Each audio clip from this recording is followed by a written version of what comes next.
I've been to Richmond helping out with assessment centers for, I'm thinking about 11 years. It could be 12, somewhere around there. And I've always been impressed with this police department and what it does and how it does things. And when you look around the country at police departments and looking around the country at city, yeah, you cannot help but look at Richmond and say that is a great opportunity. That's a great city.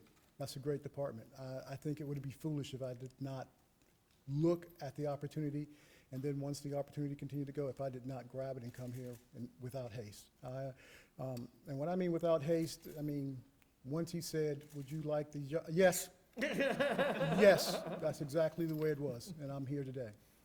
Matthew. I know a lot of people who are in the community wish they had a community input on the next chief. Kind of talk about what specifically you want to do to kind of build those community police relations, especially right now, as it's really tense right now. The first thing, like I said, I'm going to listen. And what you're just telling me, that's what I want to hear from the community. I want to hear not only that they want those relationships, but what kind of relationships. Do they want a walking beat in their neighborhood? Do they want a community resource officer? Do they want a monthly or a quarterly meeting where they sit down with the command staff of their entire division or their sector that oversees the policing in that area? That's the questions, and those are the things I'm going to listen to. Kurt? Or Nick, either. You're good.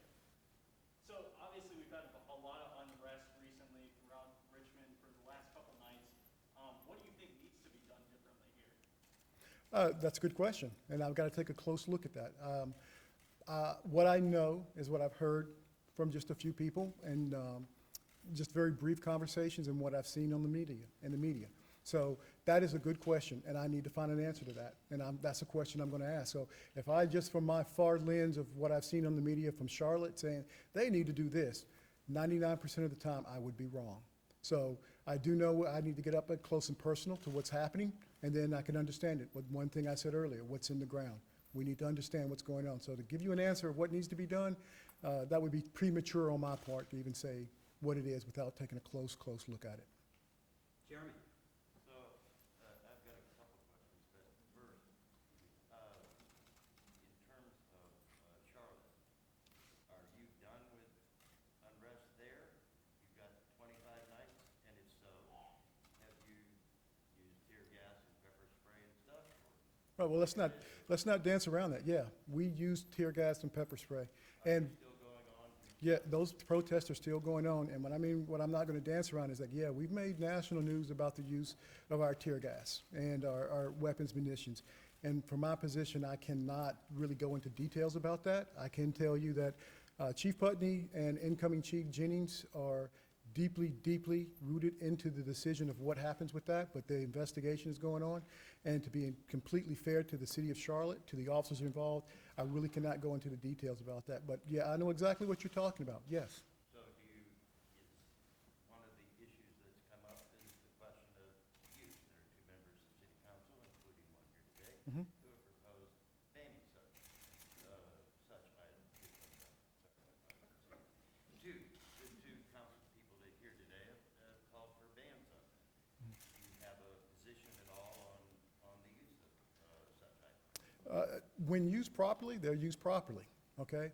But we need to make sure that the decision point on the use of those munitions is at such a high level and on the ground level.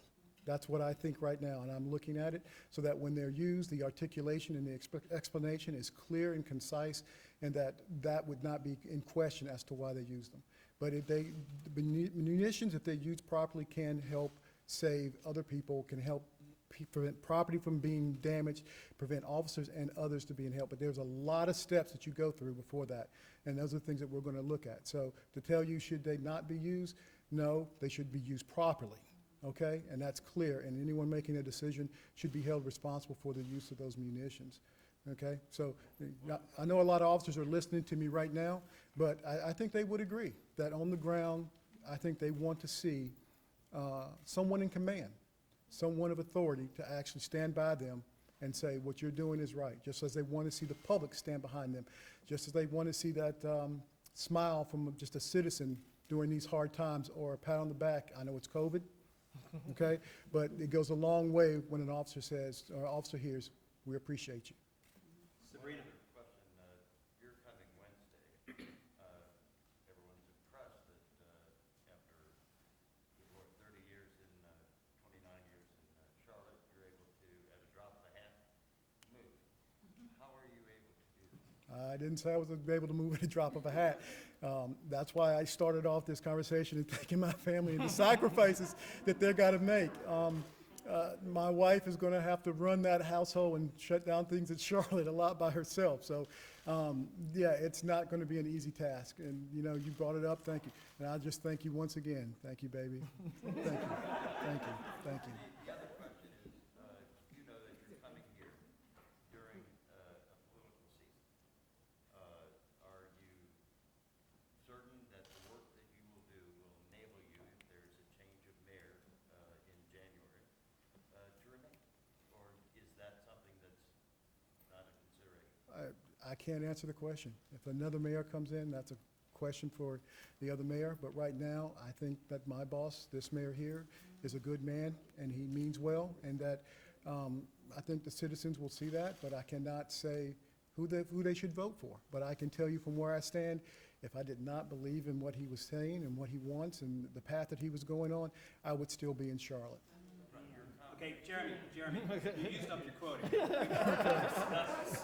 Sabrina and then Whitney. Have you ever had a use of force allegation brought against you, filed a use of force report, and if so, what happened? Okay, let's be specific. A use of force allegation meaning excessive force? Exactly. Not to my knowledge that I have not. No, I have not. Yeah. Whitney?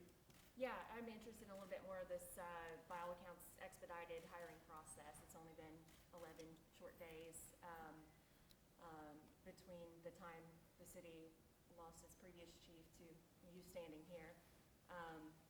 How did you find out about this job? When? And did they approach you, or did you, seek the job out? The job has always been on the radar once we saw that the previous chief was leaving, resigned. It was on the radar. And so there were a lot of phone calls around that I made and that were made to me about it. But to get to the crust of the first question is, how long did this process take on and whatever? You would have to ask the mayor how long he put into this. Yeah, and from my understanding, he put some work into this, and you don't choose a police chief without looking around. And I am just honored that he has chosen me to be here right now.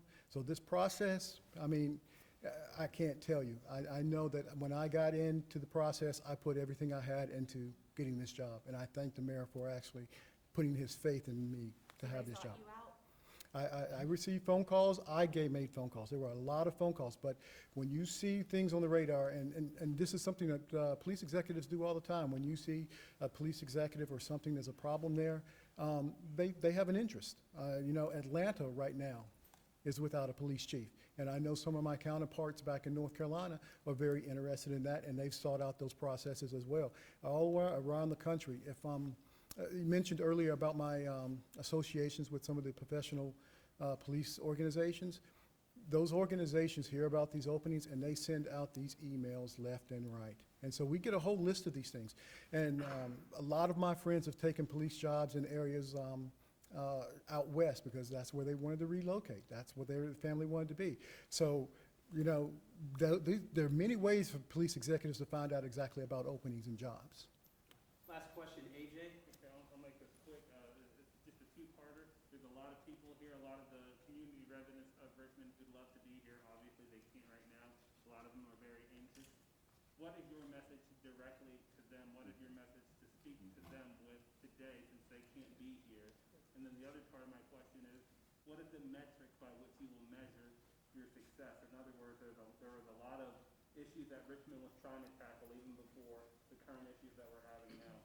What is the metric by which you will measure your success, let's say, a year from now and beyond? To all the community who couldn't be here, the message would be consistent of what I'm going to say, and that is, I'm here. Thank you for letting me be here, and that I'm listening. All right? And we want to make this department better. We want to make this department better than what it was. So I am listening right now, and that means that my office, My phone lines, my email, it's open to you. Let's have a conversation once we get those set up. And the other part of your question was, oh, the matrix of how we would do that. There are a lot of ways to do that. We could look at crime stats and the Part 1 crimes, in which was used in the ComStat format. You know, a lot of times we looked at those matrix and we said, okay, we're doing well if our crime was down.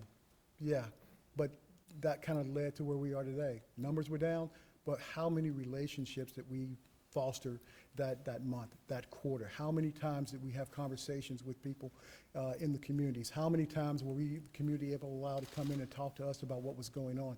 And those type of things are really hard to measure. Officer morale is really not a tool to say how well the officers are doing or how they feel right now. And that's one thing you have to look at too, because it's very hard to be an officer today. And I know this and I understand this, but I understand that officers have good hearts and that they mean the best for themselves, for their family, and for the community that they serve. So how do we measure the morale? I don't know. I would love to measure it in the number of times that people thanked an officer in a day. That would be a wonderful way, because that is the one thing that I've seen throughout my career that will boost an officer's spirit in a day. Thanks very much, guys. Appreciate